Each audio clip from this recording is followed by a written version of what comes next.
durante essa semana, revendo, estudando os materiais da série Em Cristo, Deus nos revelou muitas coisas novas. Cada vez que eu vou lendo a carta aos Efésios, Deus traz coisas tão poderosas que parece que é um assunto que nunca encerra. Lembrando que nós já estudamos Romanos, já estudamos as 2 cartas aos Coríntios, já estudamos Gálatas, e não conseguimos sair da carta aos Efésios, porque hoje nós vamos fechar o primeiro capítulo ainda. E quando eu estava em casa, antes de vir para cá hoje, preparando o meu coração para o culto que Deus é digno, Deus falou comigo uma frase no meu espírito, e eu compartilhei com o pastor, e eu quero compartilhar com os irmãos. Guarde muito bem isso. Foi essa palavra que Deus falou comigo enquanto eu estava meditando em Efésios, estudando palavras que se repetem muito na carta aos Efésios. Uma delas é relacionada ao Espírito Santo. Eu estava estudando sobre o Espírito Santo, e o Espírito Santo aparece nos 6 capítulos. Deus falou comigo desta maneira: o Espírito que habita em vocês é um Espírito diferenciado. Vou falar de novo. O Espírito que habita em vocês, salvos pela graça, é um Espírito diferenciado. E rapidamente a minha mente começou a pesquisar, ao encontrar algum texto que encontrasse base para aquilo. Imediatamente, o próprio Espírito, que é o autor da palavra, trouxe uma palavra no meu coração. 2 Timóteo capítulo 1, versículo 7. Porque Deus não nos deu um espírito de medo, e sim de ousadia, de amor e de equilíbrio. É por isso que nós temos um espírito diferenciado, porque o Espírito que habita em nós é um espírito de ousadia, é um espírito de amor e de equilíbrio. Algumas Bíblias dizem moderação. Outras, no lugar de ousadia, dizem poder. Poder, amor, equilíbrio ou moderação. Mas eu gosto mais da versão que diz: Deus nos deu um espírito de ousadia, de amor e de moderação. Por que isso traz a ideia de um espírito diferenciado? O mundo está cheio de medo, mas você está cheio de ousadia. O mundo está cheio de ódio, cheio de rancor, cheio de mágoa, de ressentimentos, mas você tem um espírito diferenciado, você está cheio do amor.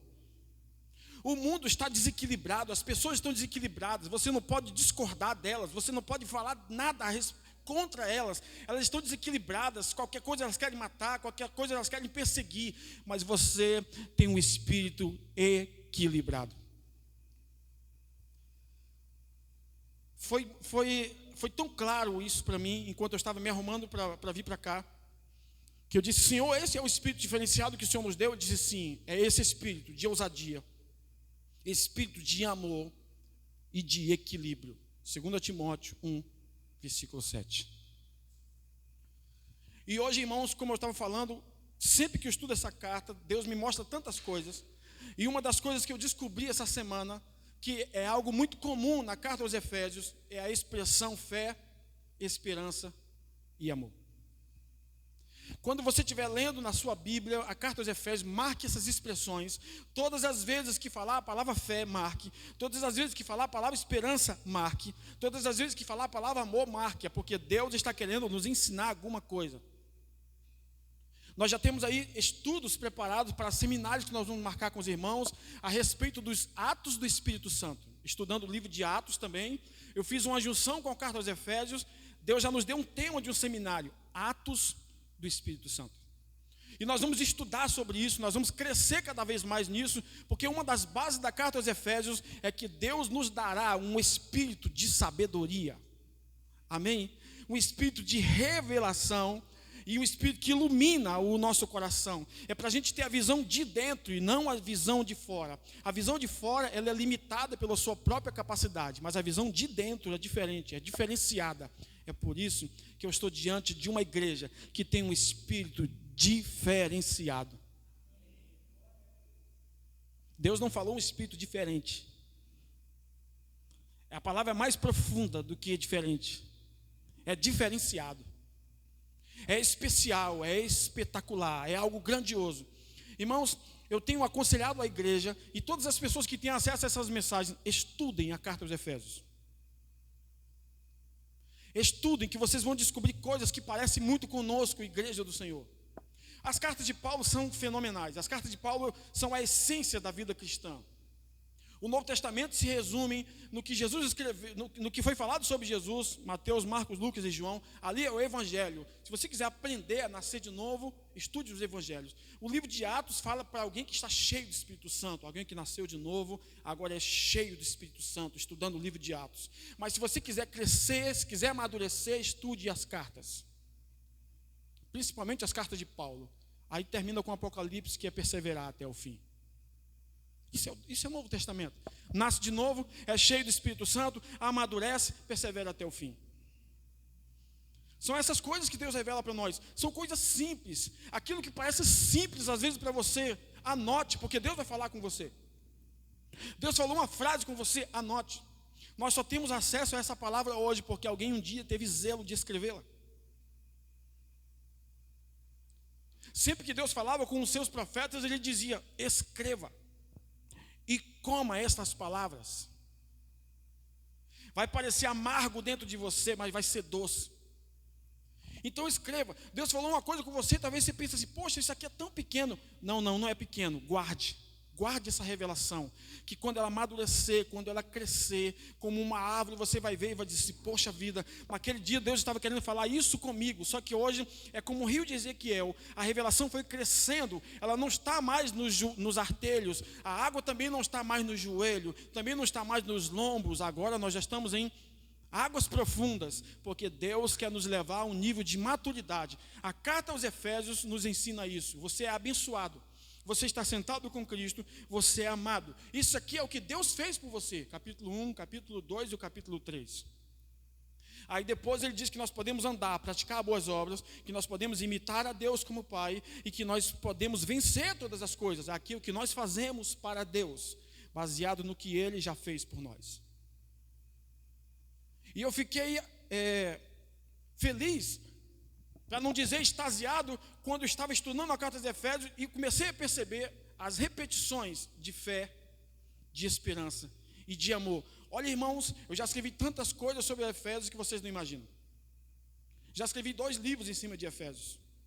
Já escrevi uma apostila em cima de Efésios. Já escrevi tantos textos em cima da carta aos Efésios, mas eu nunca tinha enxergado o que enxerguei essa semana.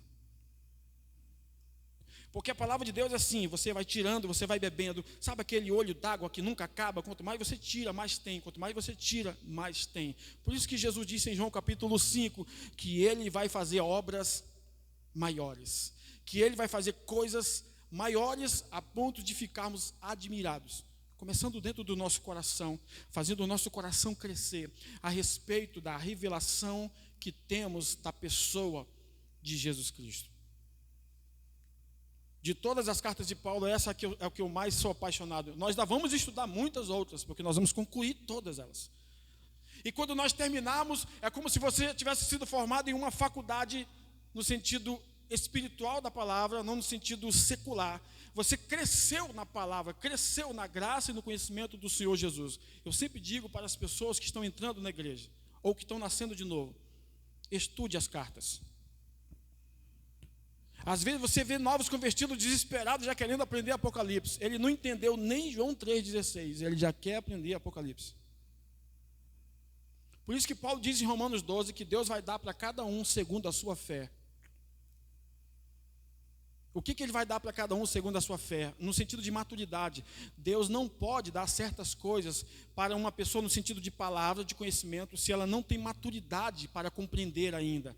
É como chegar para a criança que está aprendendo a ler, dizer para aquele menino que ele tem que resolver fórmulas difíceis de matemática. Não, ele não está na fase de aprender fórmulas difíceis de matemática. A vida cristã é do mesmo jeito. Você encontra cristãos querendo pular fases.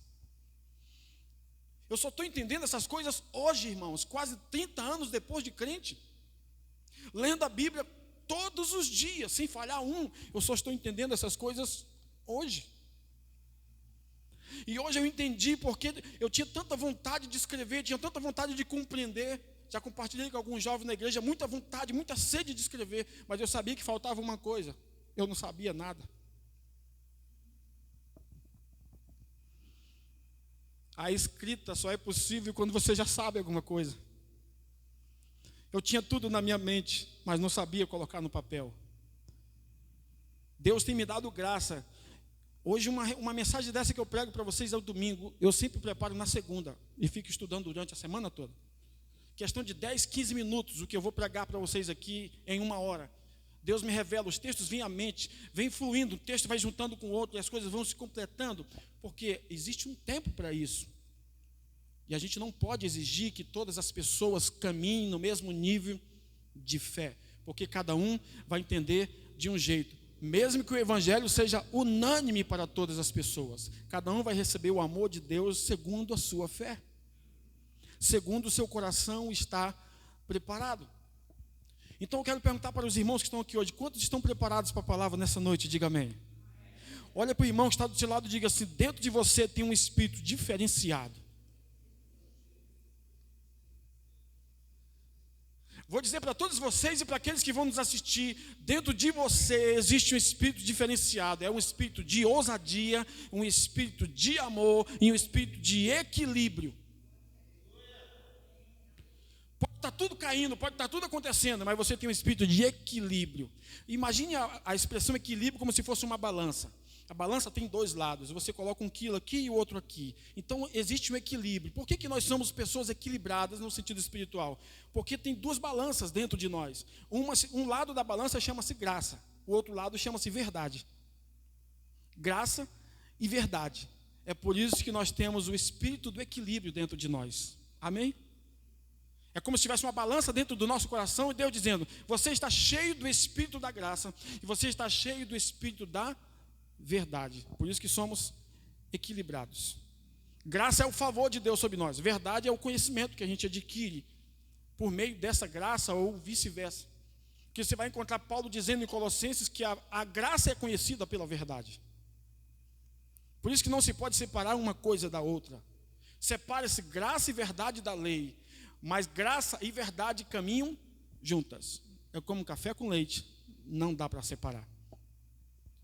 Então, eu estava conversando com a pastora hoje e o desejo ardente do meu coração de estar aqui hoje, de poder passar isso para os irmãos, de poder compartilhar essa revelação. Como eu sempre digo, eu tenho necessidade de compartilhar as revelações.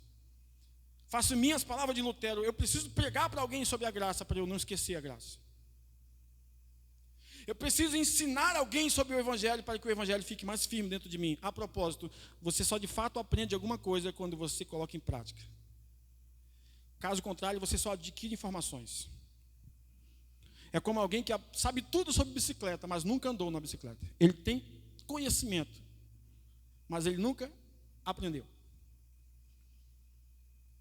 À medida que a gente vai caminhando, a gente vai crescendo, o evangelho vai se tornando mais claro dentro da nossa mente, dentro do nosso coração. E hoje eu quero exaltar a palavra de Deus, antes de entrarmos propriamente dito na carta aos Efésios, lendo alguns textos sobre a palavra de Deus.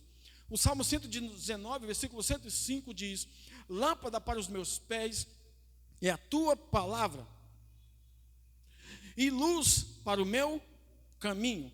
Pense os pés como uma expressão falando do presente.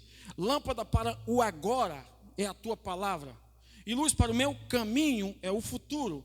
Tudo aquilo que eu vou trilhar, tudo aquilo que eu vou fazer, por onde eu andar, a tua palavra será luz para mim. Ou seja, eu nunca estarei em escuridão. Amém? Lâmpada para o agora, traduz a palavra pés pelo presente e caminho pelo futuro. Por que o passado não está ali? Porque já foi resolvido lá na cruz.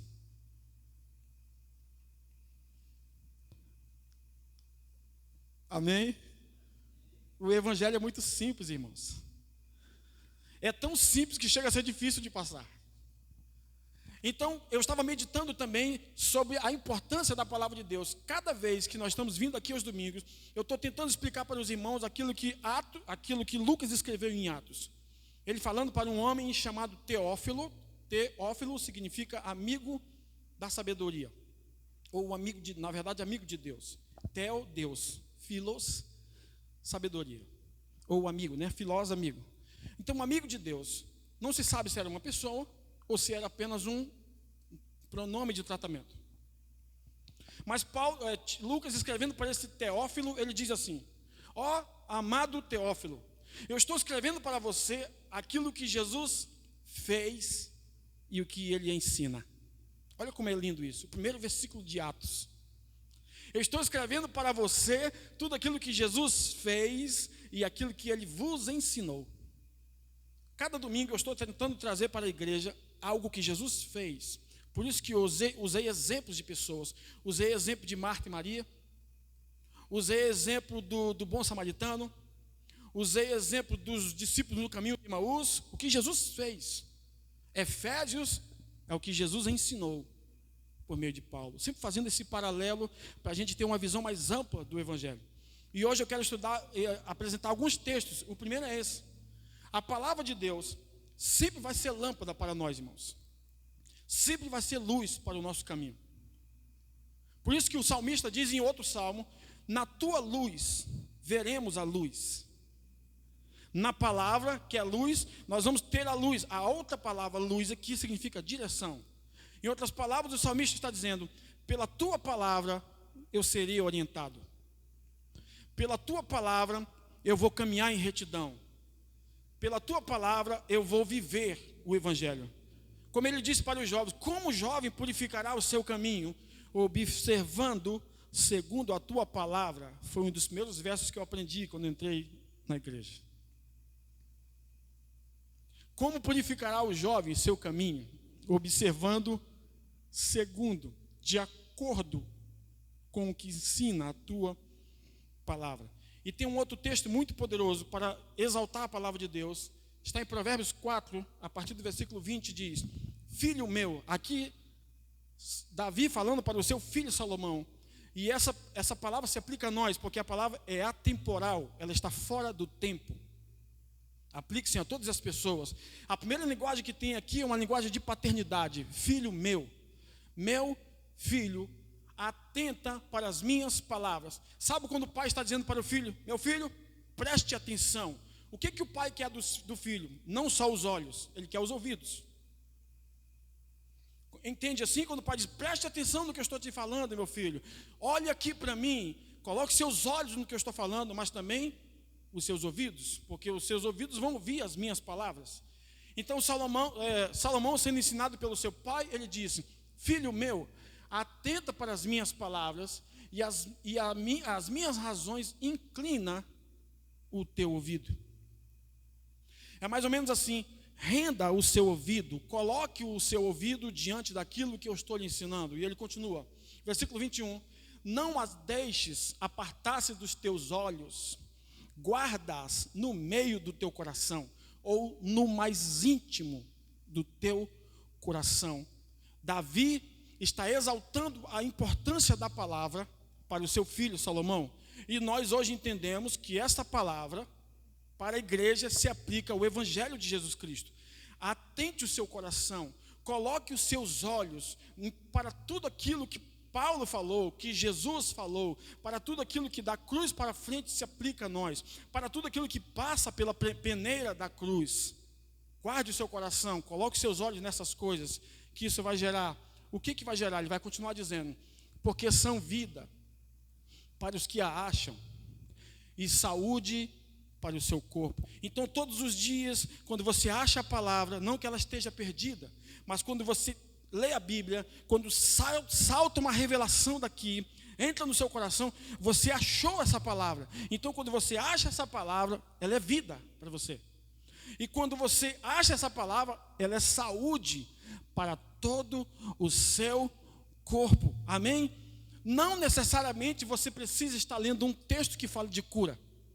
Você pode estar lendo uma genealogia. Você pode estar lendo lá, fulano gerou fulano, fulano gerou fulano. Enquanto você está lendo a palavra, a cura entra no seu corpo.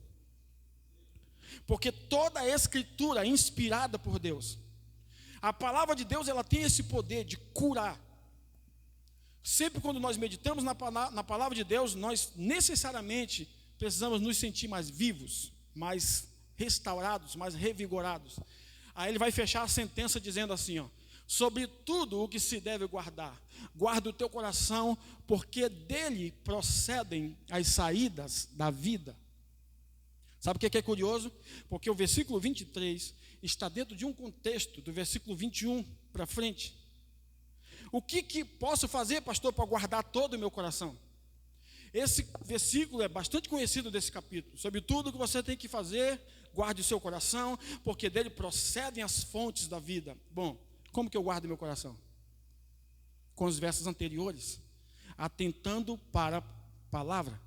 Como que eu guardo o coração, pastor? Vou falar de maneira reversa. Como que eu guardo meu coração? Guardando a palavra nele.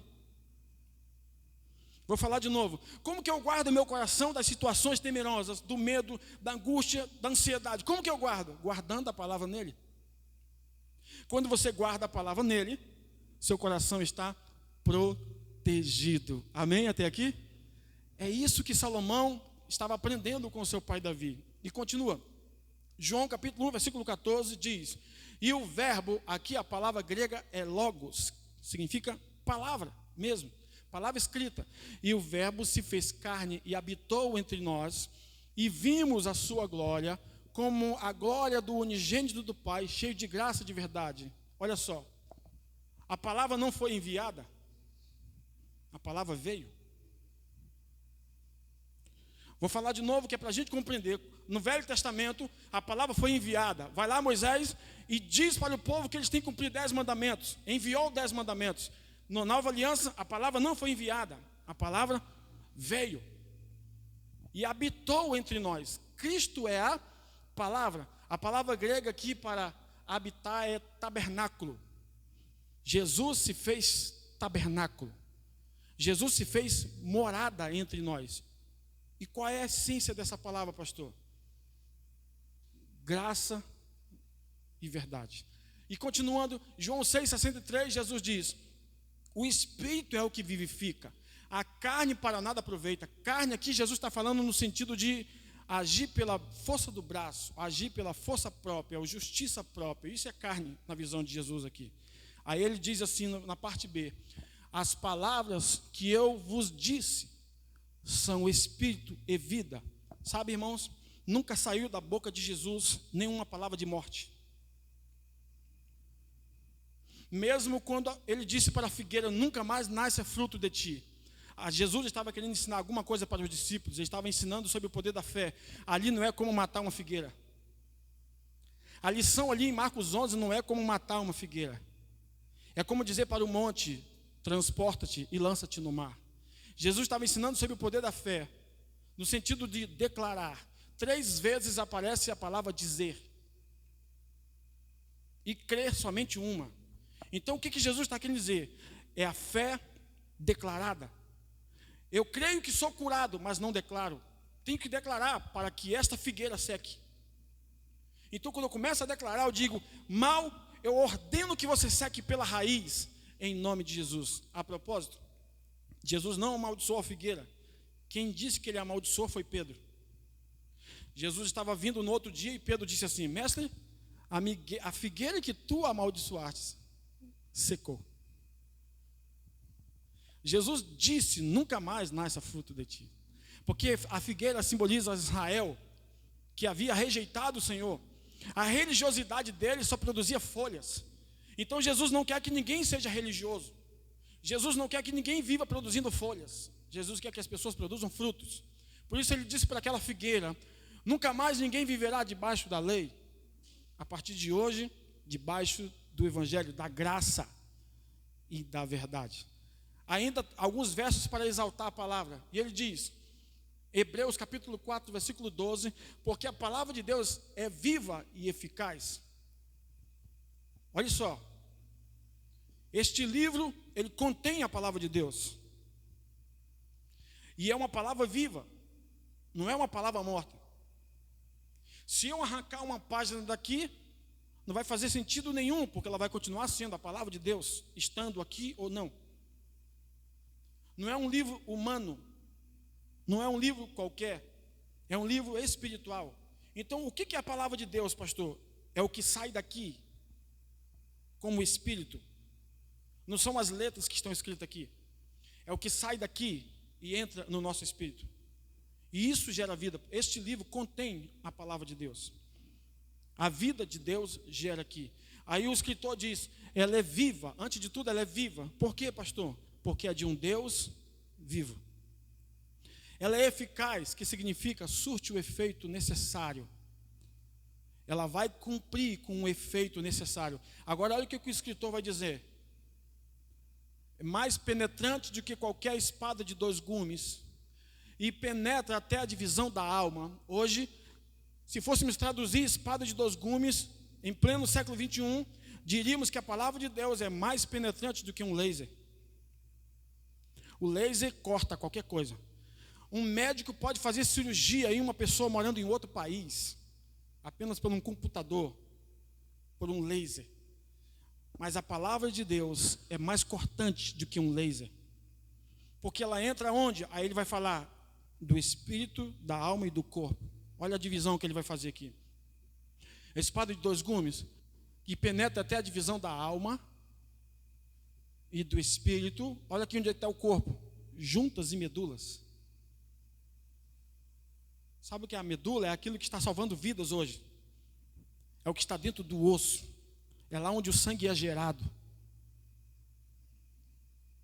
É lá onde o sangue é gerado que a palavra de Deus entra. O laser pode cortar algo que está lá debaixo da pele, sem cortar um vaso, sem cortar uma veia. Mas a palavra de Deus vai mais fundo. Ela não só cura o corpo, ela não só cura a alma, mas ela também renova o espírito. Por isso que o apóstolo Paulo, escritor aos Hebreus, na visão da maioria, é que a palavra de Deus é isso aqui, é mais penetrante, juntas e medulas, e é apta para discernir os pensamentos e a intenção do coração. Quando o escritor usa a expressão alma e espírito, não é que ela está separando alma de espírito. O escritor está dizendo que é a palavra de Deus que vai dizer quando é a sua alma que está falando ou quando é o espírito que está falando. Vou falar de novo. Quando ele diz que ela é apta para fazer a divisão da alma e do espírito, não é separar uma coisa da outra. Não se pode separar a alma do espírito. Nós somos uma só pessoa, espírito que tem uma alma que habita em um corpo. Se tirar a alma, o homem morre. Porque a alma é a sua capacidade de pensar, de raciocinar, de agir. É o que mais floresce no ser humano. Mas o que de fato nós somos é espírito. Porque Deus é espírito e Deus criou o homem à sua imagem e semelhança. Portanto, nós somos seres espirituais. Então, quando Paulo fala dessa separação, ele está dizendo, sempre quando a palavra de Deus estiver no seu coração, a palavra vai dizer se é a sua alma que está falando mais alto ou se é o espírito que está falando mais alto. Quem tem que nos conduzir? O espírito, porque o fruto é gerado no espírito e não na alma. E na maioria das vezes quem nos conduz é a alma. É isso que o escritor está querendo nos ensinar. Está exaltando o poder da palavra de Deus para sermos dirigidos pelo Espírito. E continua. Lucas 19:9, para a gente usar como introdução de um caso real que aconteceu. Jesus entrou na casa de um homem chamado Zaqueu. Zaqueu significa o justo. E ele não tinha nada de justo. Zaqueu não era apenas um homem odiado, ele era o mais odiado de todos. Porque ele roubava impostos do seu povo a favor de Roma. É mais ou menos assim, para que todos entendam. Eu sou o Zaqueu. Eu moro no Brasil. E os Estados Unidos começam a colocar impostos sobre o Brasil. E eu vou lá e me candidato a cobrar impostos em nome dos Estados Unidos do Brasil. Zaqueu era assim, ele era um judeu que cobrava impostos para os romanos do seu próprio povo. Agora imagine, quando ele chegava na casa das pessoas, as pessoas tinham que pagar R$100, ele cobrava 400. Porque ele queria pegar a fatia do bolo para ele. Aí levava para casa. Aí Jesus tem um encontro com esse homem. Eu gosto disso, não foi Zaqueu que encontrou Jesus. Foi Jesus que encontrou Zaqueu. Ele correu, subiu na árvore e Jesus ia passando. O que Jesus disse para ele? Zaqueu. Jesus não o chamou pelo apelido ou pelos os adjetivos que davam a ele. Ô, seu pilantra, seu ladrão, seu vagabundo, se roubou todo mundo. Não, Jesus o chamou pelo nome. Zaqueu, justo, desce depressa, porque hoje vou para a tua casa. Aí sabe o que aconteceu? Jesus vai caminhando com ele, no meio do caminho, aquela conversa linda, maravilhosa, sem acusá-lo, sem condená-lo, sem dizer que ele roubou, que ele enganou as pessoas. No meio do caminho, só a presença de Jesus, só a conversa de Jesus com ele, ele vai dizendo: Senhor, se eu tenho roubado alguém, eu quero devolver 4 vezes mais, e a metade do que eu roubei. Lembrando que não aparece a palavra arrependimento ali, mas ele se arrependeu. Porque arrependimento é metanoia, é mudança de mente. Enquanto ele estava caminhando com Jesus, Jesus ia ao lado dele, seu coração ia se arrependendo, sua atitude ia mudando. Ele disse: Senhor, se eu enganei as pessoas, eu quero devolver 4 vezes mais, e quero dar metade do que eu roubo. Zaqueu estava apenas cobrindo um princípio da lei, que tinha que, se roubasse uma ovelha, tinha que pagar 4. Aquele que era roubado era mais beneficiado quando era restituído, porque quem tinha uma ovelha agora tinha 4. Então Zaqueu não fez isso porque ele era bonzinho, ele fez isso porque a presença de Jesus estava o constrangendo a mudar. Mas o que mais me chamou a atenção é quando Jesus entra na casa dele, Jesus não disse assim: hoje a salvação foi enviada a esta casa. Não, vamos ler, olha o que ele disse. E disse-lhe Jesus: hoje a salvação veio, a salvação a esta casa, pois também este é filho de Abraão. Então, Jesus não enviou a salvação para você. Ele veio, porque Ele é a salvação. A salvação não foi enviada pelo correio. A salvação não foi enviada por um amigo de avião ou qualquer coisa, pelo e-mail, pelo Facebook, pelo Instagram ou pelo WhatsApp. Não. A salvação veio. A salvação é uma pessoa. Quando Jesus entra na casa de Zaqueu, ele diz: hoje, Zaqueu, a salvação entrou na sua casa. Esse é o poder do Evangelho. Aqui nós estamos aprendendo o que Jesus fez. Ele salvou um homem que a própria população não queria que fosse salvo, porque era o maior enganador de todos. E Jesus foi para a casa dele. Provavelmente toda a família de Zaqueu foi salva. Com certeza ele tinha uma família. Então Jesus entra naquela casa e faz essa declaração poderosa: hoje, nesta casa, a salvação entrou. No dia que Jesus entrou em sua vida, a salvação entrou em sua casa. Às vezes a gente vê alguns cristãos preocupados: pastor, o meu filho, o meu sobrinho, meu irmão, meu pai não quer aceitar Jesus. Guarde o que eu vou falar. No dia que Cristo entrou em sua vida, a salvação entrou na sua casa.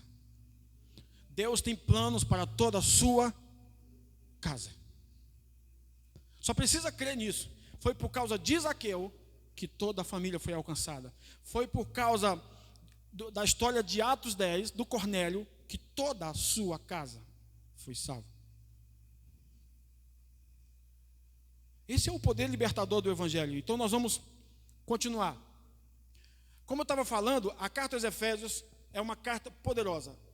E estudando esta carta eu descobri essas expressões que eu falei para vocês: fé, esperança e amor. Todas as vezes que aparece a palavra fé, está falando do relacionamento do homem com Deus. Por isso que nós entendemos que fé é um estilo de vida.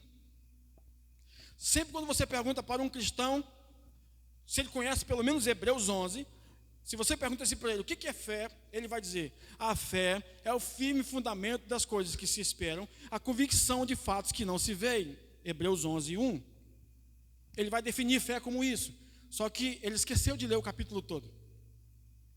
O capítulo todo vai dizer, e estes homens viveram pela fé, e estes homens morreram pela fé. Então o que é fé? É um estilo de vida, baseado na vida de Jesus. A fé é isso, é um estilo de vida baseado na vida de Jesus. Só que para Paulo, fé é muito mais do que um estilo de vida. Paulo está falando de fé como justiça. Paulo não está falando de uma fé qualquer. Ele diz assim, a fé de vocês, ele não está falando no sentido de crer apenas. Paulo está falando, a fé de vocês é uma fé como justiça. Vocês precisam se enxergar como justos. Vocês precisam se enxergar como santos, como salvos, como favorecidos, como plenamente perdoados, como ricamente prósperos, como fortemente saudáveis. Esta é a fé de vocês. Por isso que no capítulo 4 ele diz, um só Deus, uma só fé. Uma só fé não é no sentido apenas de unidade da igreja. Ele está falando de uma fé como justiça. Então, no capítulo todo, na verdade, em quase todos os capítulos, vai aparecer a expressão fé, esperança e amor. No capítulo 1, no capítulo 2 e no capítulo 4, aparecem essas três expressões aqui, fé, esperança e amor. No capítulo 3, no capítulo 5, no capítulo 6, a única palavra que não aparece é a palavra esperança. Vamos compreender de uma maneira mais simples. O que é fé? É o relacionamento do homem com Deus. O que é esperança? É o relacionamento do homem consigo mesmo. Porque você não pode ter esperança por ninguém. Agora, o amor é o seu relacionamento com o seu próximo. Sempre quando Paulo fala de fé, ele está falando do relacionamento com Deus. A fé que vocês têm em Jesus Cristo. Sempre quando ele fala de esperança, ele fala de algo que vai acontecer em nossas vidas, individualmente falando. Mas quando ele fala do amor, ou ele fala do amor de Deus para conosco, ou ele fala do nosso amor uns para com os outros. Fé, esperança e amor é a base da carta aos Efésios. Então, eu quero definir fé para os irmãos com algumas expressões no original. No original hebraico, no Velho Testamento, fé é dita como emuná. Você já pode ter assistido algum filme ou alguma novela cristã que diz, alguém diz tal coisa, ele diz emuná. Emuná é fé. Mas significa o que emuná, fé no hebraico? Agarrar com todas as forças. Dá a ideia de alguém que está à deriva, de alguém que está afundando num barco e vai passando um tronco. A única oportunidade que a pessoa tem é se agarrar com aquele tronco. Aquele tronco representa a cruz. Então você se agarra naquele tronco e é salvo. Isso é fé. Lembrando que não foi a sua força que salvou você, foi o tronco. Porque se o tronco não passasse, você morreria.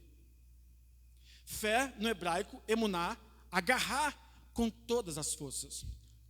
Mas no grego, que é o Novo Testamento, que nós estamos estudando, fé no grego é pistis, que significa convicção da verdade de algo, relacionamento do homem com Deus, crer em Jesus como Messias, fidelidade, lealdade. É por isso que às vezes você vai ver em Gálatas, quando não aparece o fruto do Espírito como fé, aparece como fidelidade. A propósito, é o único dom que se repete no fruto do Espírito é a fé. E esperança no hebraico. O que é esperança no hebraico? É uma palavrinha muito interessante.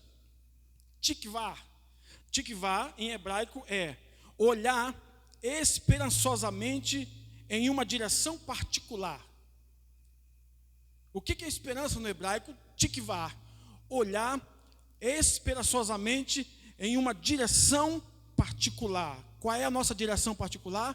Jesus Cristo. Também no hebraico, a palavra esperança, tikvá, significa estender ou esticar uma corda. Olha como é curioso.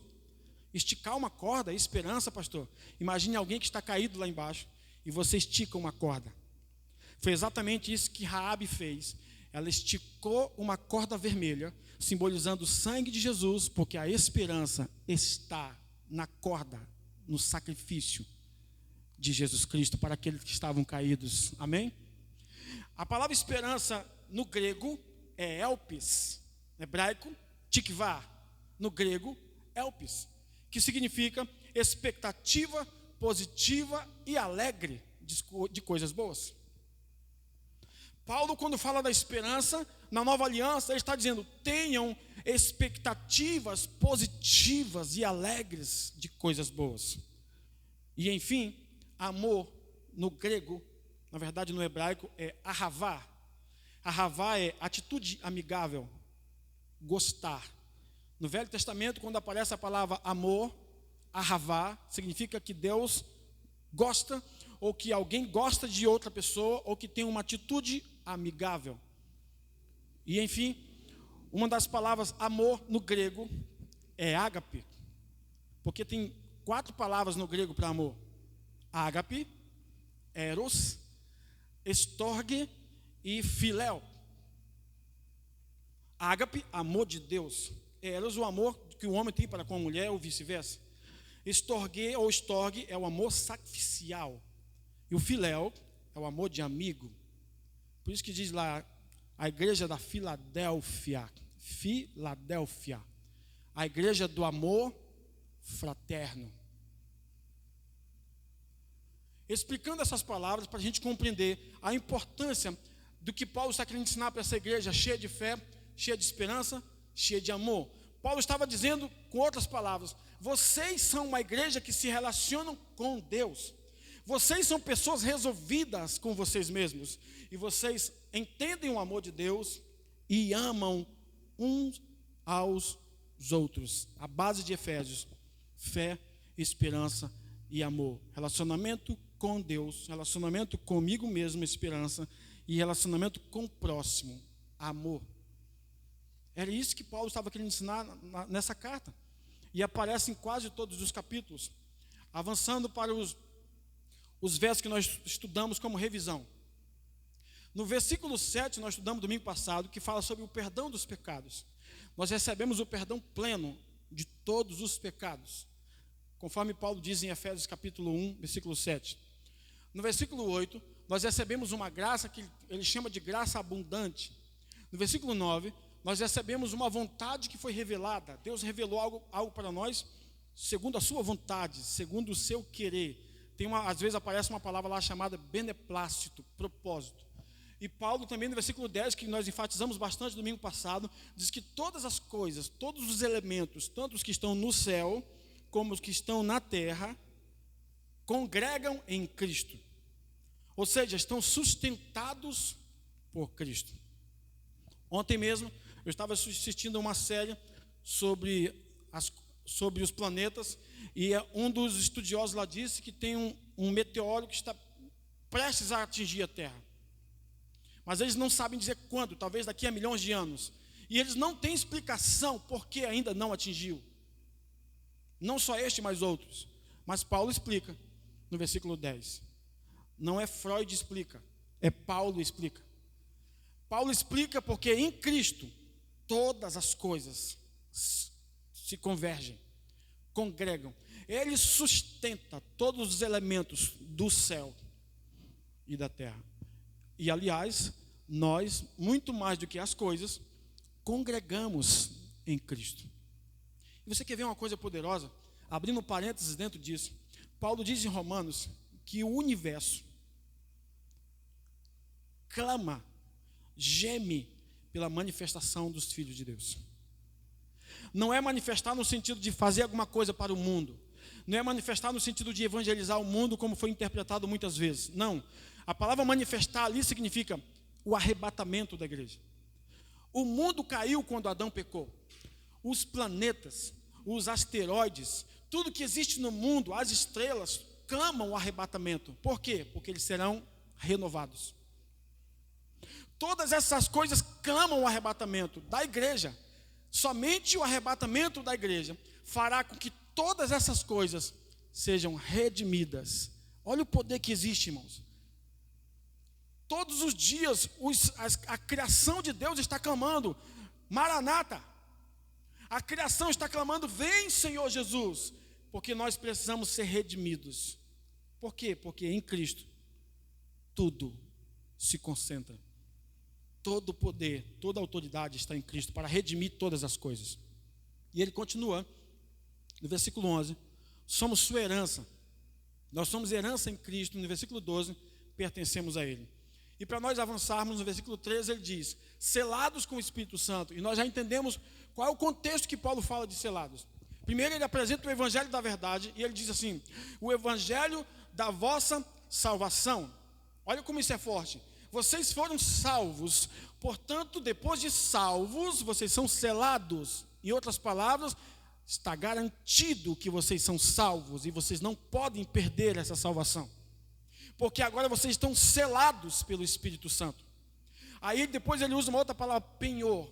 Agora, vocês, além de selados pelo Espírito Santo, vocês foram penhorados. Está garantidos que quando Jesus voltar, vocês estão seguros pelo Espírito Santo, que o Espírito Santo vai devolver vocês a Cristo.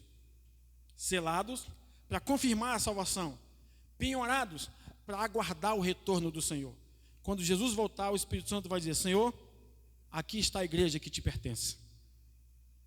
Por isso que não há possibilidade de um cristão salvo pela graça renunciar ou perder a sua vida eterna. Porque Paulo está usando essa expressão selado dentro de um contexto de salvação. Ele diz: vocês receberam o evangelho da verdade, vocês foram salvos pela graça, e o Espírito Santo veio e selou, confirmou. Ninguém pode cancelar aquilo que o Espírito Santo confirmou. Aí, o versículo de hoje, que é um dos versos que nós estamos indicando para vocês meditarem durante a semana, do 15 em diante, que fala do Espírito de revelação e coisas semelhantes. O que Paulo vai dizer? Pelo que, ouvindo eu também a fé que há entre vós no Senhor Jesus, e o vosso amor para com todos os santos. Depois de tudo aquilo que Paulo já ensinou, que os irmãos são amados, são abençoados, que eles são santos, que eles são selados pelo Espírito Santo. Olha a declaração que ele faz sobre essa igreja. Eu tenho ouvido falar da fé que vocês têm no Senhor. Lembra? A fé é sempre no Senhor. A fé de vocês está no Senhor, mas o amor de vocês é para com todos os santos. A lição que Paulo quer ensinar é essa: por que nós amamos uns aos outros? Porque a nossa fé está no Senhor. Ora, eu me relaciono com Jesus pela fé e me relaciono com você pelo amor. Vou falar de novo. Eu me relaciono com Jesus pela fé, a minha fé nele faz eu me relacionar com você pelo amor. É isso que Paulo está querendo ensinar. Muito simples. Essa igreja está sendo elogiada por Paulo. Ele disse: olha, eu tenho ouvido falar da fé de vocês. Lembrando que aqui, ele está falando aqui a fé como justiça. Eu tenho ouvido falar, chegou até mim a notícia de que vocês levam a fé como pessoas justas. Vocês caminham como salvos. Vocês andam como salvos. Vocês se comportam como salvos, como filhos santos, como filhos amados. Vocês não se veem como condenados. Vocês não se veem como acusados. Vocês se veem com a fé em Cristo. E naturalmente, uma igreja que ama um ao outro. Aqui nós já temos a expressão, a palavra fé e amor. Aí ele continua no versículo 16. Não cesso de dar graças a Deus por vós, lembrando-me de vós nas minhas orações. Olha como isso é lindo. Irmãos de Éfeso, ou igreja de Efésios, eu não paro de orar por vocês. Fala de uma oração incessante. Eu não paro de buscar por vocês e ser grato a Deus. Por que ele está falando isso? Por causa da fé que vocês têm em Cristo e por causa do amor que vocês têm de um para com os outros. Paulo estava elogiando aquela igreja, dizendo: vocês são, a notícia chegou para mim que vocês são isso, alguém cheio de fé, alguém cheio de amor uns pelos próximos. Por isso, todos os dias eu oro por vocês, aqui não cesso de agradecer a Deus por vós, lembrando-me de vós nas minhas orações. Paulo está querendo dizer assim, ó, todas as vezes que eu vou orar, eu lembro da fé de vocês em Cristo, e eu lembro do amor de vocês, de um para com o outro. Isso motivava Paulo a orar. E nós temos orado por esta igreja, nós temos orado pelas famílias dessa igreja, para receber do Senhor o espírito de sabedoria e de revelação. Faço minhas palavras de Paulo, pela fé que vocês têm no Senhor, e pelo amor que vocês têm uns para com os outros, eu não cesso de orar. Nós não cessamos de agradecer a Deus pela vida de vocês. Amém? E ele continua dizendo, no versículo 17, que é aqui que o negócio vai começar a ficar cada vez mais bonito. Ele diz assim, ó, para quê? Para que ele ora? Para que ele busca? Lembre-se que existe um contexto, existe uma continuação do texto. Irmãos, eu não cesso de dar graças a Deus pela vida de vocês. Para quê? Qual é o motivo que eu estou orando por vocês? Aí ele vai dizer, para que o Deus de nosso Senhor Jesus Cristo, o Pai da glória, aí ele vai dizer, ó, vos dê em seu conhecimento o espírito de sabedoria e de revelação. Bom, palavra-chave aqui, em seu conhecimento. Não é sabedoria humana. Não é a sabedoria de Sócrates, Platão, Aristóteles ou quem quer que seja. Paulo está dizendo que a sabedoria e a revelação, o espírito da sabedoria e da revelação que nós recebemos pela oração é no conhecimento do Senhor. É no conhecimento do Pai. Não é uma sabedoria qualquer. Não é uma sabedoria humana. Não é uma sabedoria baseada em uma ciência humana. É uma sabedoria baseada no Espírito de Deus. Por isso que João diz em Apocalipse, que fala dos 7 Espíritos de Deus. Ali não é que Deus tem 7 Espíritos. Ele explica, Isaías explica o que está lá. Ou João cita apenas o que está em Isaías. É porque o Espírito de Deus, Isaías 11, tem 7 maneiras de se manifestar. Não é que Deus tem 7 Espíritos. E uma delas é sabedoria. Está lá, Isaías 11. O Espírito do Senhor, o Espírito de sabedoria, falando de Cristo. Todas essas 7 características habitavam corporalmente em Cristo. E em Colossenses, Paulo vai dizer que em Cristo habita fisicamente todos os tesouros de Deus. Toda a plenitude do Senhor habita em Cristo. Aí Paulo ora por essa igreja para que ela tenha o quê? Espírito de sabedoria em seu conhecimento. Para que Deus vos dê espírito de sabedoria em seu conhecimento. Então ele ora para que esta igreja estude a palavra.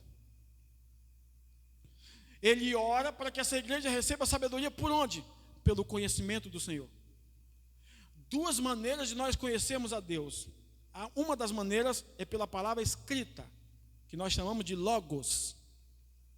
E a outra é pela revelação, que nós chamamos de rema, palavra rema. Quer ver um exemplo na prática?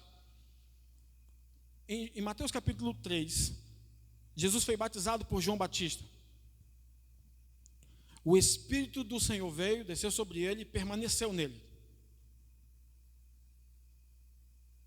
Aí ele ouviu a voz que disse: este é o meu filho amado, em quem me alegro. Ok, lindo, maravilhoso. Jesus sai dali, capítulo 4 de Mateus, vai para o deserto, ser tentado pelo diabo. Aí a primeira coisa que o diabo faz, porque ele também ouviu o pai dizer: este é o meu filho amado, em quem me alegro. Primeira coisa que o diabo faz: se tu és filho de Deus. Eu acabei de ouvir Deus dizer que tu é um filho amado.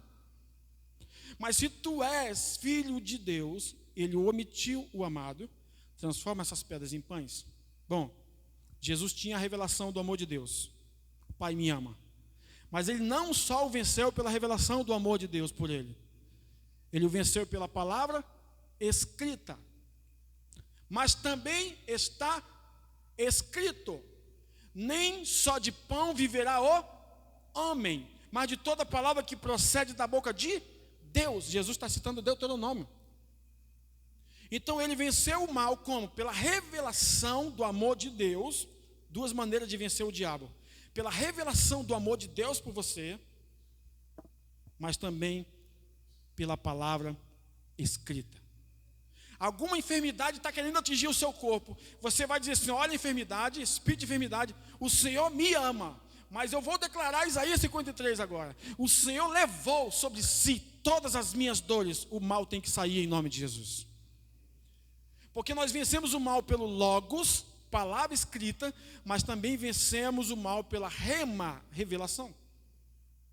É por isso que Apocalipse é revelação. No inglês se traduz revelação.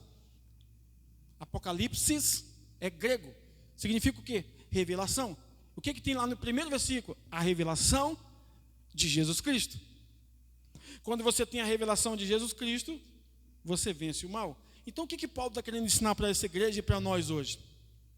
Se vocês tiverem o conhecimento do Senhor escrito, e se vocês tiverem o conhecimento da revelação do amor dele por vocês, vocês vão estar cheios de quê? Do espírito de sabedoria e de revelação. A sabedoria descerá sobre nós. O Espírito do Senhor virá sobre nós. Como eu disse no início do culto, uma das palavras que se aparecem em todos os capítulos de Efésios é a palavra Espírito do Senhor, o Espírito Santo. No capítulo 1, 2, 3, 4, 5 e 6 aparece falando do Espírito Santo. Então o que Deus quer nos dar? Um espírito de sabedoria. Pastor, o Espírito Santo já habita em mim. Todo dia Deus quer nos dar uma porção do seu Espírito. Porque ele vai dizer lá no capítulo 5: e não vos embriagueis com vinho, para os irmãos cheios do Espírito Santo, mas enchei-vos do Espírito. O que Paulo estava dizendo? Recebam uma nova porção do Espírito Santo. Sabe que os irmãos que estavam lá em Atos já tinham o Espírito Santo habitando neles, mas eles foram para o Atos 2 viver uma nova experiência. O Espírito Santo veio e desceu sobre eles. Aí você vai ver em Atos 10 para frente, vai dizer lá: e todos foram cheios do Espírito Santo. Olha, eles já tinham recebido em Atos 2, por que receberam de novo? E você vai ver em Atos 4, enquanto eles estavam orando, o lugar que eles estavam orando tremeu, e todos foram cheios do Espírito Santo. Como assim? Não já tinham acabado de ser cheios no capítulo 2? Por que foram cheios de novo? Porque todo dia o Espírito Santo tem uma nova porção para te dar, para te entregar, amém ou não? Nunca acaba. É isso que Paulo está querendo ensinar, uma igreja cheia do Espírito Santo, do Espírito de sabedoria e de revelação. Aí no versículo 17, ele vai explicar um outro ponto: tendo iluminado os olhos do vosso coração. Não são os olhos do entendimento. Você sabe que cientificamente falando, nós não enxergamos com os olhos. Não são os olhos que enxergam. Experimente ficar num quarto escuro para ver se você enxerga alguma coisa. Você não enxerga nada, porque não são os olhos que enxergam. É uma parte do cérebro que manda o sinal, recebe o sinal. Aí você enxerga. Então Paulo não está falando dos olhos naturais.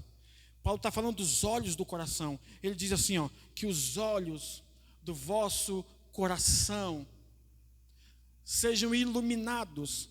E a palavra grega que aparece aqui é fotizo, que significa foto. De onde vem a palavra foto que nós usamos hoje? O que ele está querendo dizer? Tem uma imagem real dentro de você, daquilo que você espera de Deus. Em outras palavras, ele está dizendo assim, dentro de você, pelo Espírito, já existe aquilo que você quer de Deus. Você já tem uma imagem dentro de você, fotizo.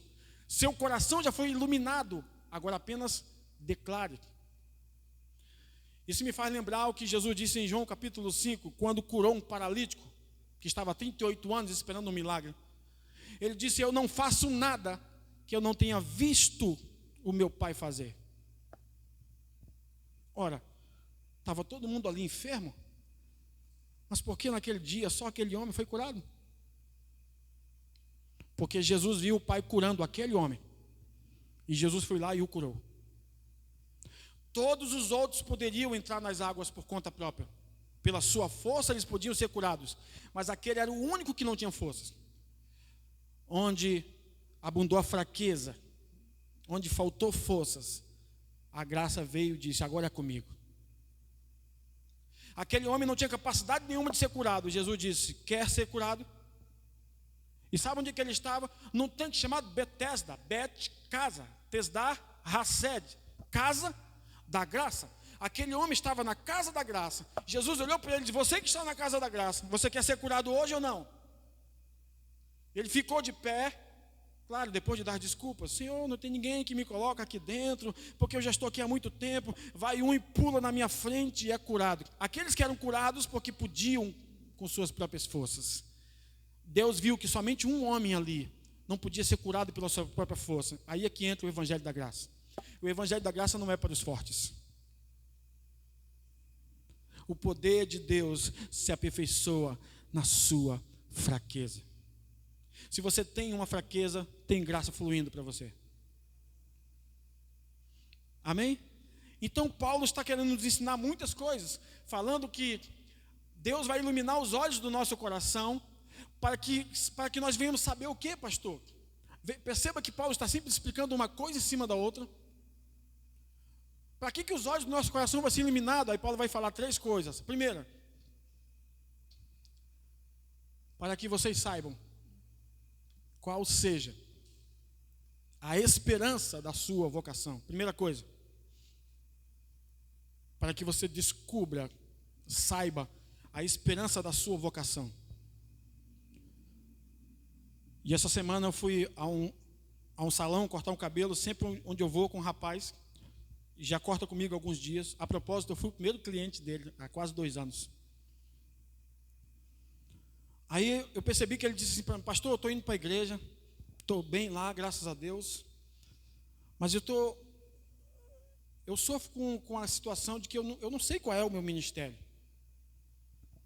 Aqui, ó, os olhos do coração iluminados, para que saibais qual seja a esperança da sua vocação.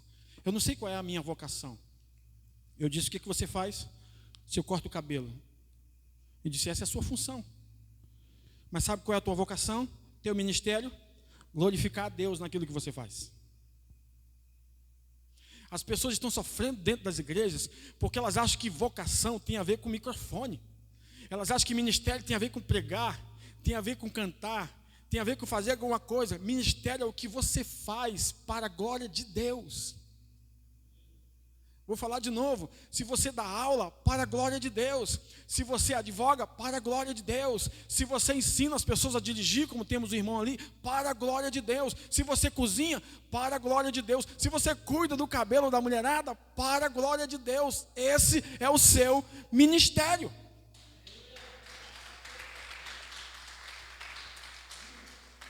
Aí os crentes estão sofrendo porque acham que ministério é daqui para lá. Eu entendi que o meu ministério é ensinar, e eu não preciso do microfone para ensinar. Onde eu vou, eu gosto de ensinar. Então não é apenas o que eu faço, é para quem eu faço. Entende que ministério é para quem você faz? Imagine que a igreja, que em breve nós vamos ter aqui na igreja muitos médicos, muitos advogados, muitos professores, muitos profissionais de todas as áreas. Cada um precisa entender que dentro da sua função, ele glorifica a Deus naquilo. Isso é o chamado da pessoa. Aí faço a pergunta que Paulo fez: se todo o corpo fosse olho, onde estaria a boca? Se todo mundo fosse mão na igreja, onde estariam os pés? Paulo está falando da organização do corpo. Aqui é uma revelação para um estudo futuro, mas eu preciso compartilhar com vocês isso agora. 1 Coríntios capítulo 12, fala dos dons. No 11 ele fala da ceia, o sacrifício de Jesus. No 13 ele fala do amor. O que sustenta os dons? O sacrifício de Jesus e o amor de Deus. Ah, meu irmão, se você entende o sacrifício de Jesus, se você entende o amor de Deus, você flui nos dons. Qualquer coisa, pastor, que eu fizer, um copo com água gelada, Mateus capítulo 10, quem der um copo de água para os meus pequeninos de gelada, água fria, porque água morna dá ânsia de vômito. Ele diz: quem der um copo de água gelada para os meus pequeninos, este já receberá o seu galardão. Então não tem ninguém mais importante nem menos importante na igreja. O mais importante na igreja é Jesus Cristo, a Ele toda a glória, a Ele toda a honra. Essa é a esperança da nossa vocação. Na sua vocação, na sua profissão, no seu ofício, na sua função, glorifique a Deus. Isso é ministério. Quando você encontra um mecânico que trabalha para a glória de Deus, que não engana ninguém, que não passa a perna em ninguém, que não arruma o carro e já deixa um gatilho para voltar lá de novo. Quando você encontra um mecânico honesto, ele está exercendo o seu ministério para a glória de Deus. É isso que Paulo está dizendo, que vocês tenham esperança da vocação de vocês. Cada pessoa na igreja deveria ter uma função como hoje. Você acha que não? Nessa igreja de Éfeso, uma igreja abençoada, haveria muitas, cada pessoa ali tinha uma profissão. E Paulo estava dizendo: exerça a vocação de vocês. Foi o que Pedro disse em Atos capítulo 6, que houve a confusão lá, que a igreja estava crescendo de maneira explosiva. Vieram os gregos e disseram assim: olha, vocês estão falhando na divisão diária dos alimentos, a ação social, cestas básicas. Vocês estão falhando com as nossas viúvas. Aí Pedro disse: escolham entre vocês 7 homens cheios do Espírito do Senhor e de sabedoria, porque nós vamos cuidar da palavra e da oração. Esse é o nosso ministério. Agora, o de vocês é escolher 7 homens cheios do Espírito Santo que vão servir as viúvas. Pedro estava querendo dizer: eu não posso deixar de fazer o que eu tenho que fazer para fazer uma outra coisa. É por isso que tem pessoas sofrendo porque estão no ministério errado. Elas estão lá porque ouviram um psiu, porque alguém disse: ei, psiu, tu tem cara de pastor. Ei, psiu, tu tem cara de ministro. Ei, psiu, tu tem cara disso. E ele está lá sofrendo porque ele não sabe qual é a sua vocação. E ele faz coisas maravilhosas. É como dizer para um bom vendedor querer promovê-lo a gerente. Acabou com a loja. O cara é um excelente vendedor, é ele que traz lucro para a loja, ele que faz a loja prosperar. Promoveu ele a gerente, pode ser que ele não dê certo. Aquilo era o chamado dele, ser vendedor. Se a igreja entender isso, sua vocação será uma vocação cheia de esperança. Lembre-se que o contrário de esperança é desespero. Se você está cheio de esperança, é porque você já entendeu o seu chamado. A propósito, eu falei para ele também, para esse jovem: cara, para de se preocupar com isso, porque não há um exemplo na Bíblia, de Gênesis e Apocalipse, de pessoas que estavam procurando o seu chamado. Deus as encontrou. Deus encontrou Abraão, Deus encontrou Isaac, Deus encontrou Jacó, Deus encontrou José, Deus encontrou Moisés, Deus encontrou Josué. Paulo estava indo perseguir a igreja, Jesus encontrou ele.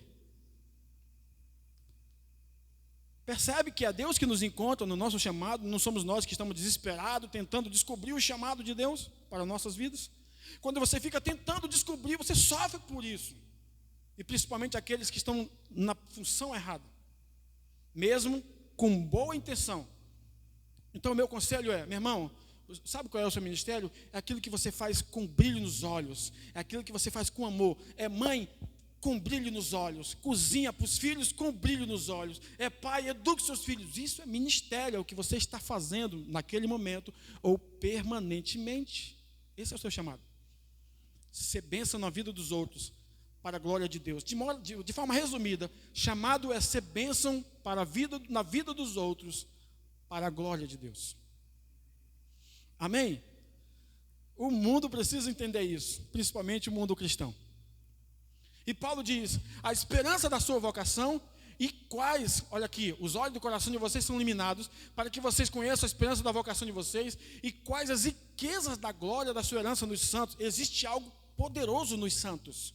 Não é uma riqueza individual, é uma riqueza onde está fluindo nos santos, espalhados pelo mundo, todos aqueles que foram salvos por Cristo, todos aqueles que foram salvos pela graça, alcançados pelo sangue de Jesus. Paulo diz que quando eles se unem, tem uma herança para eles, uma herança rica. Amém? Quando a igreja se une, existe uma herança rica para ela. Aí continua dizendo, a outra coisa que ele fala: por que os olhos do coração são iluminados? Para que vocês saibam qual a sobreexcelente grandeza do seu poder sobre nós, os que cremos. segundo a operação da força do seu poder. Aí ele vai explicar que poder é esse. Esse mesmo poder aqui, ele vai dizer, que manifestou em Cristo, ressuscitando-o dos mortos e pondo-o à sua direita nos céus. E ele continua dizendo, acima de todo principado e poder, e potestade e domínio, de todo nome que se nomeia, não só neste século, mas também no vindouro. E diz, e sujeitou todas as coisas aos seus pés, sobre todas as coisas, e constituiu como cabeça da igreja, que é o seu corpo, a plenitude daquele que se cumpre tudo em todos. Sabe o que Paulo quis dizer em poucas palavras? O mesmo poder que vocês precisam saber, descobrir, quando os olhos do coração forem iluminados, o mesmo poder que ressuscitou a Jesus Cristo, que o colocou acima de todas as coisas, o nome dele está acima de todo nome, também está agindo na vida de vocês. A palavra poder aqui é dunamis. E Paulo usa numa só palavra que tem vários significados no grego. Dunamis, kratos, fala energia, todos os poderes estão ali. Quando Deus ressuscitou Jesus, a mesma palavra que Paulo usa para poder é a mesma palavra que Jesus usava quando curava pessoas, para fazer milagres. Já parou para pensar como isso é poderoso? Jesus está morto, Deus o tira de lá, de maneira poderosa. Aí vem Paulo e diz que esse mesmo poder que ressuscitou a Jesus Cristo está em nós. Olha como isso é lindo. Paulo está dizendo que o mesmo poder que ressuscitou a Jesus Cristo, que agora o colocou acima de todas as coisas, também está em nós. E diz que colocou Jesus, todas as coisas debaixo dos pés de Jesus. Eu quero dizer para você que nós somos os pés de Jesus, porque nós somos o corpo dele. A igreja é o corpo de Cristo. Portanto, se está debaixo dos pés de Jesus, também está debaixo dos nossos pés. Nós temos a mesma autoridade que ele tem agora, no nome dele, porque o mesmo poder que o ressuscitou também agiu sobre as nossas vidas. Aí ele conclui dizendo isso aqui, e que é o seu corpo, está falando da igreja, a plenitude. Olha que coisa linda. A igreja é a plenitude. A plenitude que se cumpre tudo em todos, que é o seu corpo, a plenitude. Jesus se sente realizado na igreja. Jesus se sente pleno na igreja.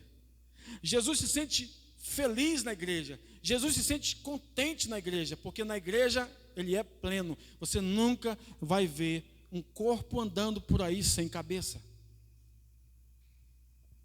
ou vice-versa.